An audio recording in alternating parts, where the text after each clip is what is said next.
Harland Sanders andvarpaði en einn veitingahúsdyrnar lokuðust fyrir vonarfullu andlitinu hans. Hann setti varlega sýnishornið sitt fyllt með frægum græmetisbaunaborgurum sínum aftur í slitna skjalatöskuna sína. Þetta var undraðasta höfnunin, kunnulegt beiskt bragð sem fylgdi ilmandi lyktinni af vandlega útbúnu uppskriftinni hans. Gamli bíllinn hans, trúr félagi, trunkaði eftir rykugum vegum og flutti ekki bara Harland heldur líka draum á fölnandi sætum sínum. Hann hafði varið árum í að fullkomna sérstaka baunaborgarann sinn, sannfærður að ríkulegt bragð hans myndi gleði alla. En að sannfæra efasama eigendur matsölustaða reyndist vera ójöfn endalaus ferð. Harland, góðlegur maður með ákveðin glampa í augunum, byrjaði oft kynninguna sína með hlýju brosi. Prófaðu þetta, vinur, sagði hann og rétti fram nýlagaðan borgara. Þetta er gert með kærleika og leyndri kryddblöndu. Flestir eigendur horfðu á hann með tortryggni og uppteknir eða fastir í sínum venjum. Lítur áhugavert út, en matseðillinn okkar er fullur, sagði einn hrannalegur maður og veifaði honum í burtu. Fólk vill kjöt, ekki baunaborgara, sagði annar, varla smakkandi. Hvert nei var lítil byrði á hjarta hans, en Harland neitaði að láta það brjóta anda sinn. Hann mundi eftir gæru konu sinni, Selutíu, sem sagði honum, Harland, uppskriftin þín er gjöf. Ekki láta nokkrar lokaðar dyr stöðva þig. Orð hennar voru eins og eldsneyti fyrir þreytta sál hans, ýtti honum fram hjá þreytu. Barnaður hans minnkaði, vegamótin urðu óskýr í samfelltum straumi ókunnugra bæja.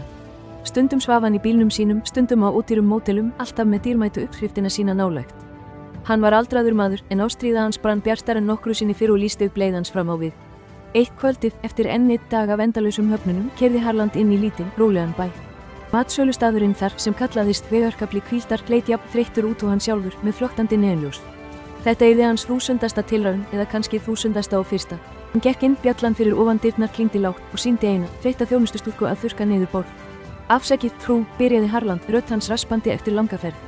Væri eigandinn hér, ég hef eitthvað sérstakt til að sýna þeim. Eigandinn, kona að nafni Sélara, kom úr eldhúsinu og þurrkaði hendurnar á svuntu sinni. Hún horfði á Harland, svipurinn að þreyttur en forvitin. Hvað get ég gert fyrir yður, herra? Spurði hún, rödd hennar óvænt mjúk.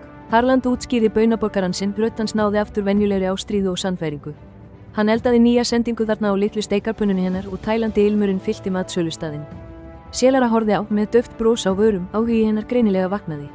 Hún tók bita, augun hennar víkuðu lítillega af undrun og ánægju. Þetta er virkilega eitthvað, herra, muldraði hún og tók annan bita af eldmóði. Þetta er öðruvísi en dýrindis. Ég hef aldrei smakkað neitt þessu líkt. Hjarta Harlands stökk af gleði og létti. Við munum prófa þetta, tilkynnti Sélara með nýjan neista í þreyttum augum sínum. Við skulum setja þetta á matseðilinn sem sé rétt. Fólk er alltaf að leita að einhverju nýju. Harland gat ekki trúað eigin eyrum, já loksins. Fyrsti samningur hans, lítið handabandsamkomulag, fannst stærra en nokkur stór samningur. Viðskiptavinir, Vegarkafla Hvíldar, elskuðu baunaborgarana og fljótlega fór orðrómur að berast nýja, ljúfengaréttin.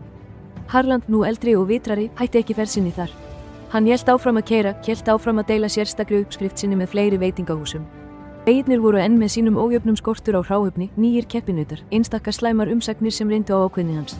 En nú vissi Harland hvernig á að takast á við þau með reynslu og visku. Hann hafði lært að hver ójafna var aðeins hluti af ferðinni, ekki ástæða til að stöðva framfarir sínar. Hann alagaði sig, bætti aðferðir sínar og þraukaði í gegnum hverja áskorun. Að lokum varð uppskrift hans að græmetisbaunaborgurum ástsæll uppáhaldsréttur allt land, til vitnis óbrjótandi anda hans og framtíðar sín. Hann byggði arf sinn ekki bara á ljúfengri uppskrift, heldur á óbuvanlegri trú á draumi sínum. Dagan hans ómaði af visku opna vegarins, öflugri leksíu fyrir okkur öll. Lífið er sannarleika vegur með ójöfnum, líkt og löng og krefjandi ferð Harlands. Þessar áskoranir eru ekki ætlaðar til að afvega okkur, heldur til að kenna okkur seiglu og ákveðni í leit okkar. Eins og að keyra á ójöfnum vegi verðum við að stýra stöðugt, halda einbeitingu og halda áfram af ákveðni. Ef ótrúleg ferð Harlands Sanders hvetur þig til að halda áfram, gerðu áskrifandi að Íselandi hefur fyrir fleiri góðsagnakendar sögur.